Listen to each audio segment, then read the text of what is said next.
on va élever Jésus. Élevons le Seigneur. Élevons le Seigneur. Élevons Jésus puissant. Élevons le Seigneur. Élevons Jésus vivant. Élevons le Seigneur. Élevons Jésus Christ. Alléluia, alléluia. Élevons mon Sauveur. Alléluia, alléluia. Ça va pas. Jésus est puissant. Ça va pas.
Quelqu'un dans son cœur avec moi. Dis Seigneur, remplis-moi de ta parole. Seigneur, remplis-moi de ta parole. Seigneur, remplis-moi de ta parole. Seigneur, remplis-moi de ta parole. Seigneur, remplis-moi de ta parole. Oh, rendez-vous Santa la Baba. Alors, chers frères et sœurs, je vous salue à nouveau dans le nom de Jésus-Christ de Nazareth, notre Seigneur. Jean chapitre 6, versets 15 à 17. Je proclame la parole. À la vue du signe que Jésus venait de faire, les gens commencèrent à dire: cet homme est vraiment le prophète qui doit venir dans le monde. Jésus comprit qu'ils allaient le lever pour le proclamer roi. Alors une fois de plus, il les laissa et s'en alla tout seul dans la montagne. En fin de journée, les disciples descendirent vers le rivage. Il faisait déjà nuit et Jésus n'était toujours pas là avec eux. Ils montèrent donc dans une barque cherchant à traverser la mer en direction de Capharnaüm. Alléluia. Alors, pour pouvoir nous introduire dans ce passage, nous allons honorer notre Dieu avec ce chant. Non, je ne peux imaginer combien ça coûterait. À la croix, il a pris ma place. Jésus s'est donné. Il a pris ma place.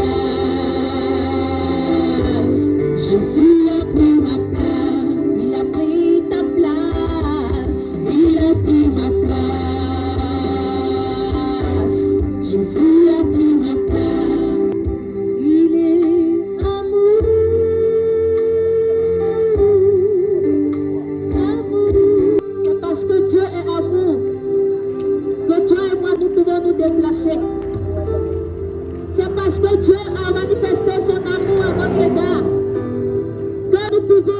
rentrer tranquillement chez nous.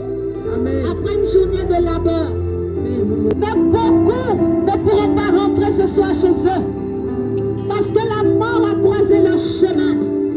Nous avons été nombreux à dormir hier soir. Mais beaucoup n'ont pas pu se lever ce matin. Parce que cloués dans les lits par la maladie. Parce qu'ils ont trouvé la mort dans leur sommeil. Si toi et moi nous sommes là, ce n'est pas parce que nous méritons quelque chose. Ce n'est pas parce que nous sommes plus courageux ou bien plus saints que ceux qui ont trouvé la mort. Mais c'est par pure grâce. C'est par amour que nous sommes là.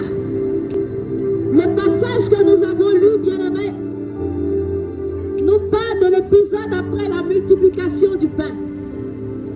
Jésus-Christ de Nazareth a multiplié le pain et les gens ont commencé à attester qu'il est le prophète, l'envoyé de Dieu.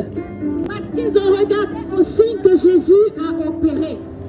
Ils ont regardé au miracle de la multiplication du pain. Amen. Et ils ont commencé à déclarer, c'est véritablement le prophète de Dieu. C'est véritablement lui que nous attendons. Amen. C'est véritablement le Seigneur. Amen. C'est véritablement le Sauveur. Amen. Or, Jésus a commencé à sentir que dans leur cœur, ils allaient venir le prendre pour faire de lui leur roi. Alléluia. Amen. Et la Bible me dit que le Seigneur Jésus, il s'est retiré pour ne pas qu'on l'étronise roi. Alléluia. Amen. Est-ce que je parle à quelqu'un ce soir? Amen. Est-ce que je parle à quelqu'un ce soir? Amen. Jésus a opéré le miracle de la multiplication du pain. Autrement dit, Jésus accomplit un besoin matériel dans la vie de ceux qui l'écoutaient ce jour-là. Amen. Ils étaient affamés, ils étaient fatigués, ils n'avaient plus à manger, ils n'avaient plus à boire. Et lorsque Jésus a regardé, il a pris pitié d'eux et il a multiplié le pain. Ils ont mangé. Et la Bible me dit que lorsqu'ils ont fini de manger, plusieurs corbeilles étaient pleines de restes. Amen. Amen. Je veux dire quelque chose à quelqu'un. La caractéristique pour reconnaître la main de Dieu dans ta vie, c'est que Dieu, lorsqu'il opère, il multiplie les choses. De Amen. sorte que ton besoin est complet au-delà de tes Alléluia. attentes. Amen. Je suis en train d'annoncer à quelqu'un pendant qu'il m'écoute depuis sa position. Je ne sais pas ce que tu as demandé de particulier au Seigneur pour cette année. Mais je dis que le Dieu que tu as prié a entendu tes prières. Et il va multiplier cela en surabondance de sorte que toi-même tu sois dépassé par le Alléluia. car il est le Dieu qui multiplie. Amen. Mais ce soir, bien-aimé, l'orientation que le Seigneur m'a donnée pour cette prédication est tout autre. Alléluia. Amen. Je dis que l'orientation que le Seigneur m'a mise à cœur pour ce soir, pour toi, mon frère, ma soeur, toi qui m'écoutes, est tout autre. Amen. Lorsque le Seigneur opère pour nous des miracles, nous voulons faire de lui notre roi. Nous voulons montrer et manifester au monde entier que c'est lui qui est notre choix, que c'est lui que nous avons choisi comme Seigneur et Sauveur, que c'est lui que nous reconnaissons. Alléluia. Mais le Seigneur, quand c'est comme ça, il se retire, bien-aimé. Et pourquoi est-ce que le Seigneur se retire? Pas parce qu'il n'a pas besoin que tu fasses de lui le roi de ta vie.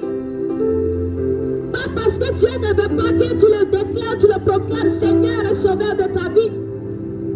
Mais parce que l'intention qui t'anime à l'instant T n'est pas une intention qui venait ou qui honore Dieu. Tu ne peux pas dire que le Seigneur est ton Dieu, il est ton roi, il est ton sauveur, juste parce que tu as vu un miracle dans ta vie. Amen.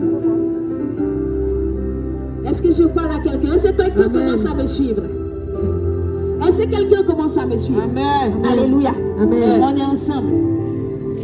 Bien-aimé, ce n'est pas lorsque le Seigneur glorifié ou opéré ainsi dans ta vie que tu manifestes de l'amour pour lui. Ce n'est pas ça que le Seigneur regarde. Ce n'est pas ça dont il tient compte pour dire que tu m'aimes ou bien tu tiens à moi. Alléluia. Amen. Le Seigneur va dire à Pierre,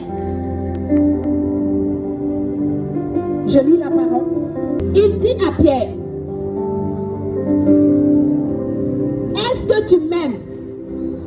Il lui pose cette question pour la 3e fois et Pierre commence à tomber dans la tristesse. Pourquoi? Parce que le Seigneur lui a posé la question les 2 premières fois, il a dit Seigneur, je t'aime et toi-même tu le sais. Mais Jésus dit, si tu m'aimes, Simon, fils de Jean, il faut que tu paies mes brebis. Seigneur, tu sais tout, tu sais vraiment que je t'aime. Et Jésus lui dit, fais paître mes brebis. Amen. Est-ce que quelqu'un me suit? Amen. La démonstration de l'amour de Pierre pour Jésus ne se résumait pas à accompagner Jésus dans la mission, ne se résumait pas à protéger Jésus des coups de la foule ou bien de la pression de la foule. Il ne se résumait pas à sortir son épée pour pouvoir frapper le serviteur du grand prêtre. Mais Jésus dit, si tu m'aimes Pierre, fais paître mes brebis. Amen. Alléluia. Amen. Orendebo Santala. En Jean 14, la parole à nouveau s'adresse à nous. Celui qui a reçu mes commandements et qui les garde, voilà qui m'aime. Est-ce que je parle à quelqu'un? Amen. Le Seigneur dit, celui qui l'aime, ce n'est pas celui qui manifeste une foi, comment je viens dire, instantanée ou bien une foi conditionnée par l'action de Dieu dans sa vie. Mais celui qui l'aime, celui qui peut attester être quelqu'un qui l'aime, celui que Dieu regarde et puis il dit vraiment celui-là il m'aime, c'est celui qui garde ses commandements. Amen. Frère, sur ce terrain nous avons beaucoup de choses à corriger.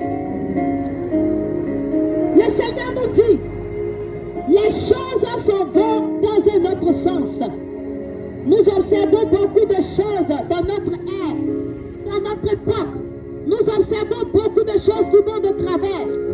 Et le Seigneur vient nous rappeler ce soir que garder ses commandements, c'est le signe de l'amour que nous pouvons exprimer en sa faveur. Amen.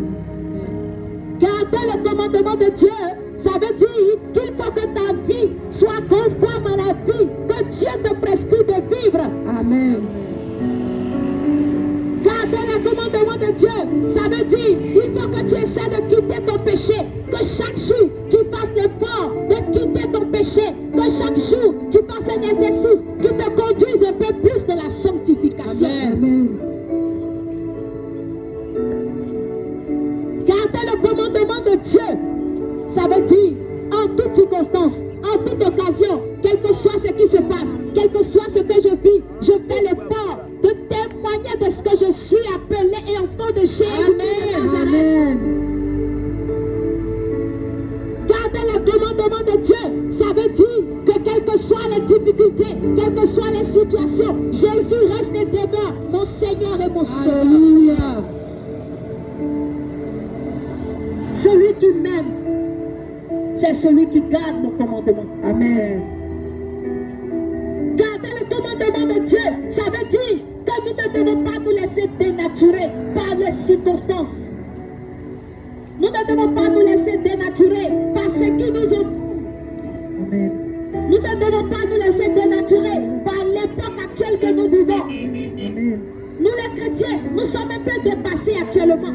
Parce qu'il y a beaucoup de choses que nous voyons qui semblent être normales, mais qui vont contre notre foi, qui vont contre les commandements de notre Seigneur. Mais nous sommes confrontés, oh bien-aimés, à un dilemme. Que choisir, que faire lorsque garder les commandements de Dieu signifie pour toi être différent des autres? Amen. Quel choix tu fais lorsque tu te trouves dans une situation où garder le commandement de Dieu pour toi revient à te mettre à dos tous ceux qui sont autour de toi? Amen. Oh bien-aimés, nous sommes nombreux à fermer les yeux sur des choses qui n'honorent pas Dieu. Nous sommes nombreux à fermer les yeux sur certaines choses alors que nous savons que ces choses ne glorifient pas Dieu. Amen. Bien-aimés, le Seigneur nous dit de garder son commandement en tout temps, en tout lieu. Il faut qu'on sache, lorsqu'on te regarde, que tu es un chrétien. Il ne faut pas que tu aies peur de dire la vérité en tant que chrétien. Amen. Un chrétien ne doit pas cautionner le mensonge. Un chrétien ne doit pas cautionner tout ce qui est corruption. Parce que cela va à l'encontre de ta foi. Amen. Tu es un chrétien. Tu dois amener ceux qui sont autour de toi à devenir meilleurs. Mais qu'est-ce qu'on constate aujourd'hui, bien-aimés? C'est nous les chrétiens qui nous laissons transformer négativement. Oh, le Seigneur dit que tu es appelé à être sel et lumière. Amen. Sel parce que tu vas apporter du goût, tu vas apporter du sens, tu vas apporter de la logique, tu vas apporter de la vie. Amen. Lumière parce que tu dois éclairer les autres. Lorsque Daniel parlait, tout le monde l'écoutait parce que l'Esprit de Dieu qui reposait sur lui, inondait et irradiait son entourage. Alléluia. Lorsque Jésus prêchait, la Bible dit que toutes choses lui étaient soumises parce que l'autorité et la puissance de Dieu qui reposait sur sa vie impactait tout son entourage. Amen. Quand tu es chrétien, normalement, ton comportement doit servir de référence. Ton comportement doit servir de repère pour les autres. Alléluia. Alléluia. Sois béni. Mais aujourd'hui, quand on regarde, nous les chrétiens, on n'a plus d'identité. C'est nous qui sommes en train de perdre le monde. Jésus dit, si tu m'aimes, garde mes commandements. Si tu m'aimes, paie mes brebis. Amen. Si tu m'aimes, montre-le dans ta manière de vivre ta foi. Amen. Sois un chrétien qui est constant dans le malheur comme dans le bonheur. Bénis ton Dieu. Dans la richesse comme dans la pauvreté. Sois un chrétien digne.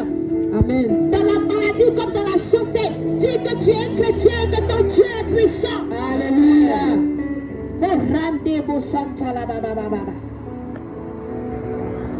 Dis-le Dieu des esprits, les prophètes me touchent. J'entendrai, je verrai comme jamais. Si le Dieu des esprits, les prophètes me touchent, j'entendrai, je verrai comme jamais. Si le Dieu des esprits, les prophètes me touchent, j'entendrai, je verrai comme jamais. Et ton onction descend sur moi, et ta puissance descend sur moi, et je suis disposé.